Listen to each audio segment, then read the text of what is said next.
Hello and welcome to another Wyomissing Public Library Technology Help video.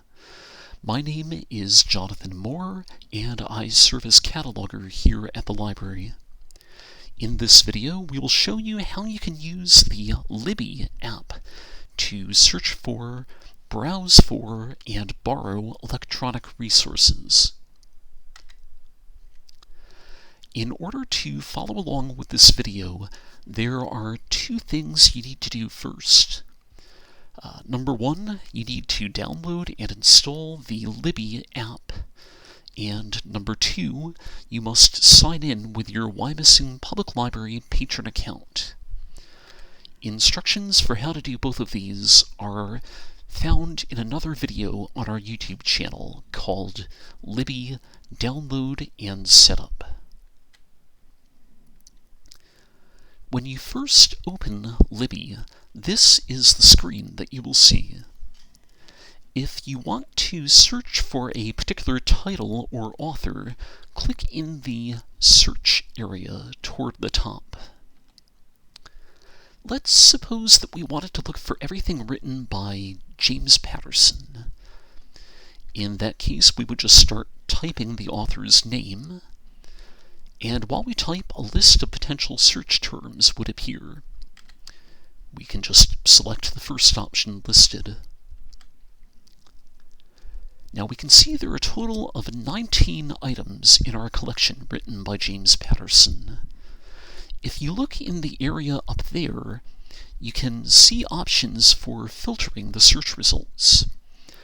For example, if we only wanted downloadable audiobooks, we could click the word audiobooks, and, well, here they are.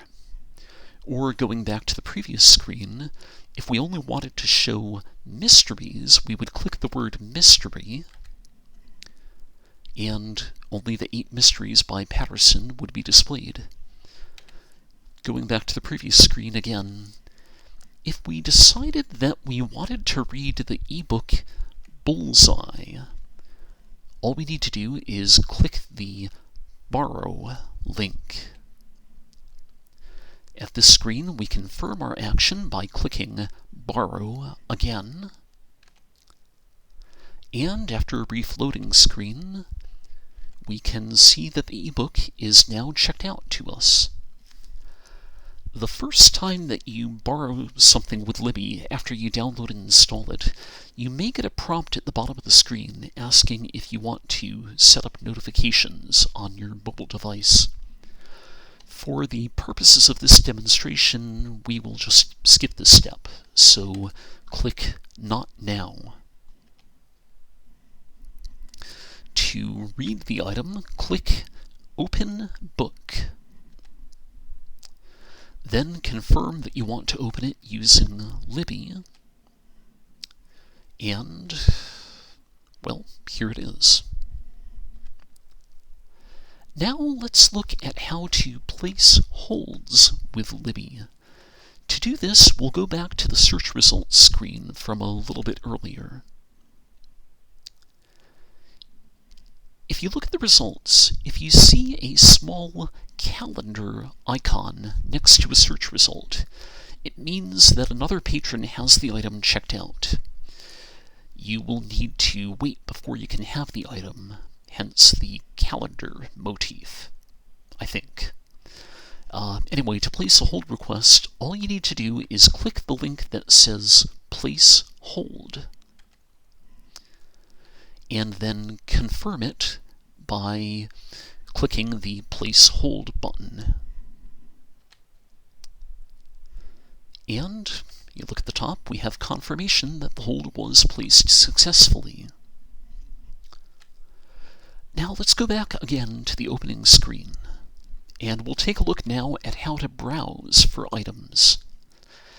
You can browse items by going to the Explorer link, but you can also do the same thing by just scrolling down on the screen.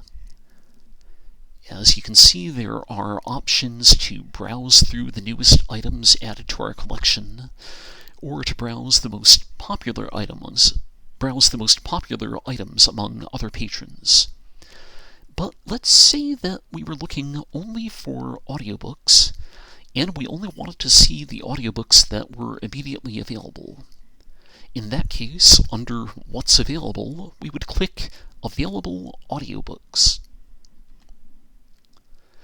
To further refine what we are browsing, we can click the links up here in this area. For example, if we click the word More, you can see that there are lots of different options that pop up. We can see them all by scrolling down. For the purposes of this walkthrough, let's browse the available audiobooks that are biographies. We can see that there are 27 results. And scrolling through them, if we wanted to listen to this item, a dual biography of Mickey Mantle and Willie Mays, we would click the Borrow link and then confirm it by clicking, again, Borrow. After a quick loading screen, we can see that the item is checked out. To listen to it, we just click the Open Audiobook link. And finally, going back again to the very first screen, to see a summary of everything that you have checked out and all the holds that you have on your account, click the link that says Shelf down at the bottom right. You can view all of your checked out items by clicking Loans. And if you want to return an item before the due date, you would click Manage Loan and then follow the prompts. Going back, to see all of the holds on your account, click here. And to cancel a hold, just click Manage Hold and again, follow the prompts. If you have any questions about Libby, please don't hesitate to contact us. You can reach us by telephone at area code 610-374-2385, or you can email us at circulation@wyopublib.org. And this concludes our instructional video about searching, browsing, and borrowing with Libby. Thank you for watching. Bye-bye.